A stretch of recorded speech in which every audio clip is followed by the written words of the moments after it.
আসসালামু আলাইকুম বন্ধুরা, আজকে আপনাদেরকে দেখাবো সাধারণ একটা পাঞ্জাবি কাটিং। বন্ধুরা, সঠিক নিয়মে খুব সহজ করে শিখিয়ে দেব।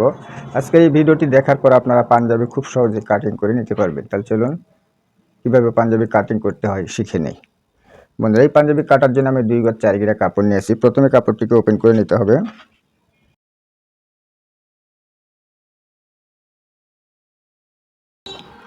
এরকমভাবে কাপড়টিকে ওপেন করে নেওয়ার পর দেখুন কাপড়ের দুটো কোনা রয়েছে, পায়ের কোনা, এই দুটো কোনা এক করে নিয়ে কাপড়টিকে 2 পার্ট করে নিতে হবে।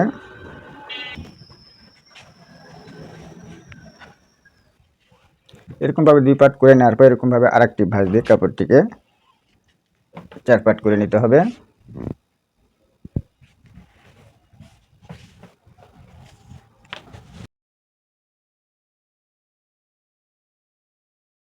কাপড়ের ভাঁজটা আপনারা কীভাবে দেবেন? কাপড়ের ভাঁজ দিতে হবে আপনার যে পাঞ্জাবির বডি থাকবে, মূল যে বডি থাকবে, বডির সঙ্গে লুজ যোগ দেবেন। লুজ যোগ দেওয়ার পরে 1 ইঞ্চি এক্সট্রাভাবে যোগ করে নিয়ে এই কাপড়টিকে ভাঁজ করে নিতে হবে। এরপরে আমাদের যা করতে হবে, নিচে একটা দাগ করে নিতে হবে।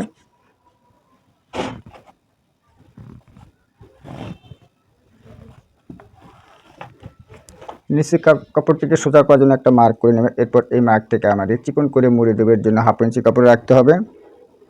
আর এটাকে চওড়া করে মুড়িয়ে দিলে আপনাকে 1 ইঞ্চি কাপড় রাখতে হবে। এরপর নিতে হবে আপনাদের ঝুলের মাপ। ঝুলের মাপ নেওয়ার জন্য ফিতা থেকে এরকমভাবে রাখতে হবে। আমার এই পাঞ্জাবির ঝুল রয়েছে 35 ইঞ্চি। 35 তাকে মার্ক করে নিতে হবে এবং 1/2 ইঞ্চি সেলাই মার্জিন নিতে হবে। নেওয়ার পরে এই দুটি দাগ সমান করে নিতে হবে।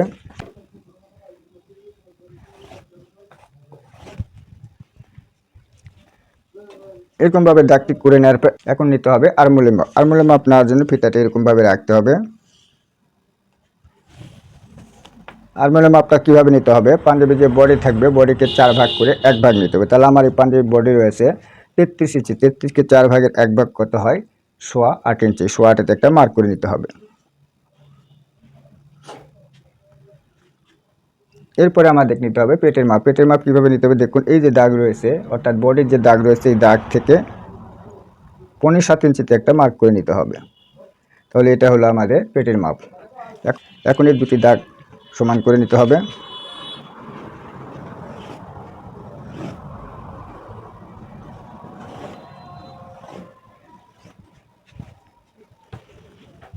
এরকমভাবে দুটি দাগ সমান করে নেওয়ার পর এখন আমাদের যা করতে হবে, পাঞ্জাবি কাঁধে ঢালু দিতে হবে। ঢালু দেওয়ার জন্য দেখুন উপরের দাগ থেকে আমাদের কী করতে হবে, এখান থেকে 2.25 ইঞ্চিতে একটা মার্ক করে নিতে হবে। এই পাশেও 2.25 মার্ক করে নিতে হবে। নেওয়ার পরে এই দাগটা সমান করে নিতে হবে।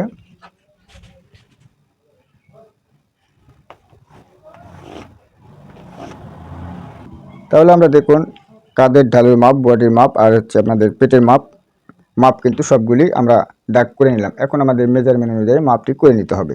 এজন্য দেখুন আমরা সর্বপ্রথম আগে আমরা পাঞ্জাবি কাঁধের ঢালু দিব। কাঁধের ঢাল 33 বডির জন্য পাঞ্জাবি কাঁধের ঢালু কত দিতে হবে? 33 বডির জন্য পাঞ্জাবি কাঁধের ঢালু দিতে হবে 4.5 ইঞ্চি। 4.5কে অর্ধেক করলে কত হয়? 2.25। এখান থেকে 2.25 নিতে হবে। এই 2.25 নেওয়ার পরে এখন আমাদের নিতে হবে শোল্ডারের মাপ। আমার এই পাঞ্জাবির শোল্ডার রয়েছে 17 ইঞ্চি। 17কে অর্ধেক করলে কত হয়? 8.5। এখান থেকে 8.5 নিতে হবে এবং এখান থেকে 1/2 ইঞ্চি সেলাই মার্জিন নিতে হবে। এরপর নিতে হবে বডির মাপ। মূল যে বডি থাকবে, বডিকে 4 ভাগ করে 1 ভাগ করে নিতে হবে। মূল আমার বডি রয়েছে 33। 33কে 4 ভাগ করলে হয় 8.25। এখান থেকে 8.25 নিতে হবে। এখান থেকে আমাদের লুজ যায়, যতটুকু লুজ পড়েন সেভাবে লুজ করে নেবেন।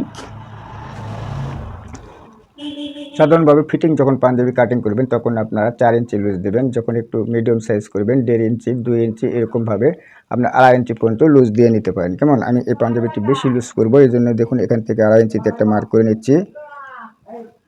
এখন দিতে হবে পেটের মাপ। পেটের মাপ কিন্তু একইভাবে হবে। মূল যে পেট থাকবে তাকে 4 ভাগ করে 1 ভাগ নিতে হবে।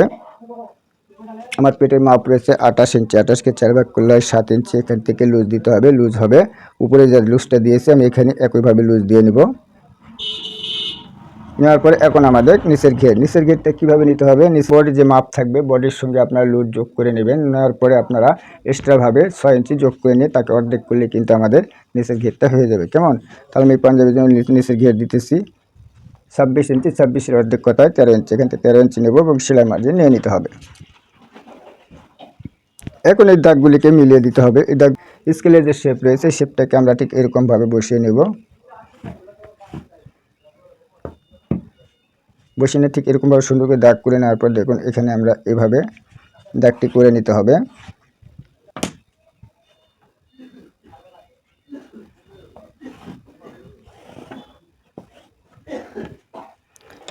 নিচে দেখুন একটু কোনা সিস্টেম হয়ে গেল। এখন এটাকে 1/2 ইঞ্চি উপরে এই দাগটা করে নিতে হবে।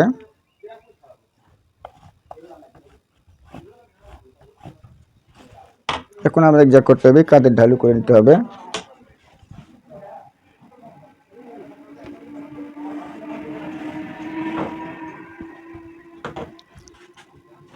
এখন আর্মহোলের শেপটা করে নিতে হবে।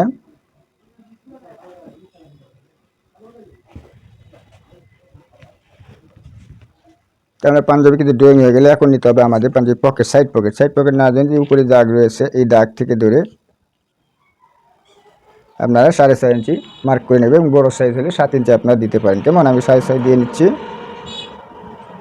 এবং এখান থেকে 2 ইঞ্চিতে বা 2.5 ইঞ্চিতে একটা মার্ক করে নেবেন, অর্থাৎ এই দাগ পর্যন্ত আমাদের আটকানো থাকবে আর এটা হবে আমাদের পকেটের মার্ক। কেমন, তাহলে দেখুন এই পর্যায়ে কিন্তু সামনা পার্ট যেভাবে কাটিং করতে সেভাবে কিন্তু আমরা মাপ নিয়ে নিয়েছি। এখন পিছনে পার্ট কাটার জন্য কি করতে হবে, পিছনে পার্ট কাটার জন্য উপরে থেকে আমরা এখানে কত ইঞ্চি নিয়েছি দেখুন, এখানে আমরা নিয়েছি 2.5 ইঞ্চি। এখানে আমাদের 2.5 নিতে হবে, এখানেও 2.5 নিতে হবে। নেওয়ার পরে এই দাগটা সোজা করে নিতে হবে।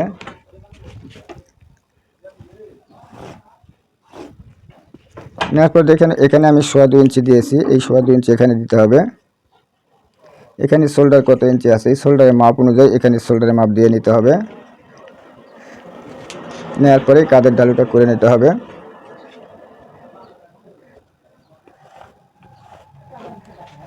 এরপরে এখান থেকে এই পর্যন্ত আমাদের স্কেলটা এরকমভাবে বসিয়ে নিতে হবে। বসিয়ে নেওয়ার পর এই দাগটা করে নিতে হবে। এরপরে আর্মহোলটা করে নিতে হবে। তাহলে দেখুন এটা কিন্তু আমাদের পিছনে পার্টের অংশ, এটা কিন্তু আমাদের সামনা পার্টের অংশ। তাহলে আমাদের কী করতে হবে, প্রথমে আগে এই পিছনে পার্ট অনুযায়ী কিন্তু আমাদের কাটিং করতে হবে। কেমন, এখন দেখুন এই যে এখান থেকে আমরা কাঁধের ডিপ কত ইঞ্চি দিব, ডিপ দিব 1.5 ইঞ্চিতে।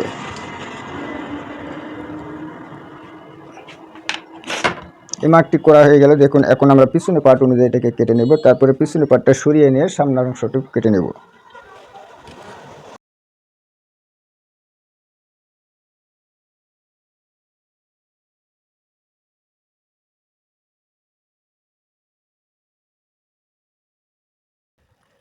তাহলে দেখুন আমরা কিন্তু সামনে এবং পিছনে পার্ট দুটি পার্টি কেটে নিলাম। নেওয়ার পরে দেখুন এখানে একটা কাট দিয়ে নিতে হবে সেলাই সুবিধার্থে। নেওয়ার পরে এখন আমাদের কি করতে হবে, নিচে থেকে আমাদের পিছনে পার্টটা উঠিয়ে নিতে হবে।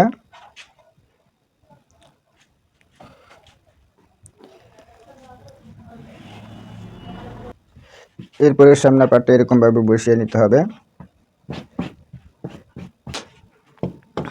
বসিয়ে নেওয়ার পর এখন আমাদের মারি কুঞ্জাটাকে কেটে নিতে হবে।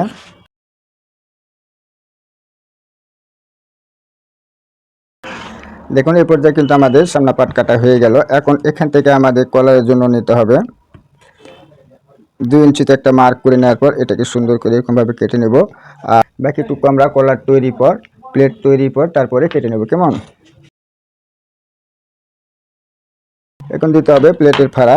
এই যে কাঠ থেকে ধরে আমাদের এই কাঠ থেকে ধরে 12.5 ইঞ্চিতে ফাড়া দিতে হবে।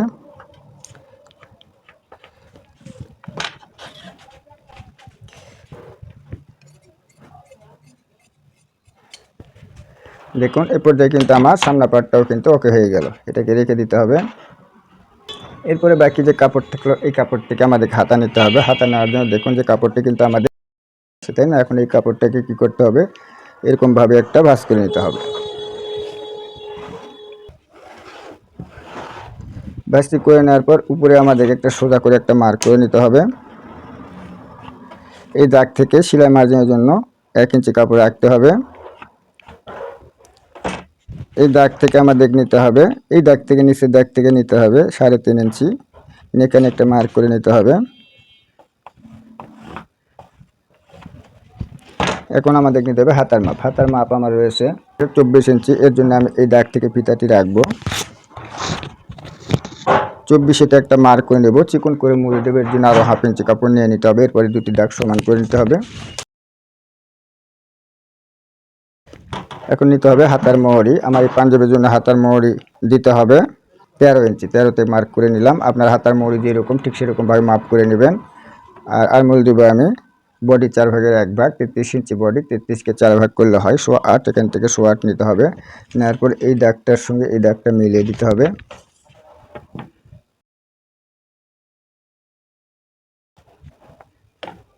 এরপর মোড়াটা একটু রাউন্ড করে নেবেন হাতে, নেওয়ার পরে এটাকে কেটে নিতে হবে। দেখুন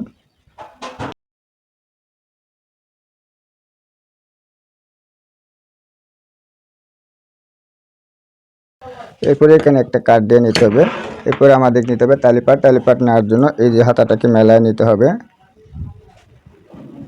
মেলা নেওয়ার পর এখান থেকে আমাদের 15 ইঞ্চি পরিমাণ কাপড় কেটে বাদ দিয়ে নিতে হবে।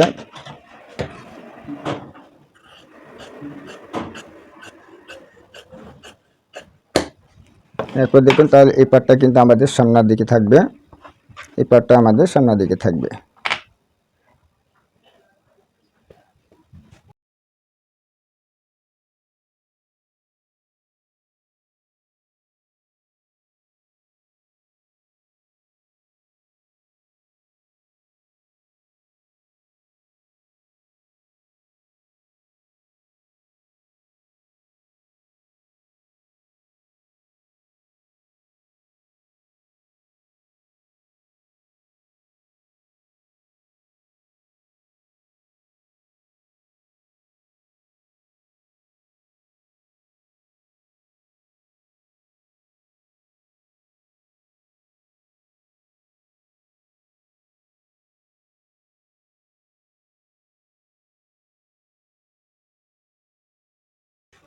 বন্ধুরা একটি পাঞ্জাবির সঠিক নিয়মে কীভাবে কাটিং করতে হয় খুব সুন্দর করে বুঝে দেওয়ার চেষ্টা করেছি। বন্ধুরা ভিডিওটি দেখার পর যদি ভিডিওটি ভালো লাগে তাহলে অবশ্যই ভিডিওতে একটা লাইক দিতে ভুলবেন না।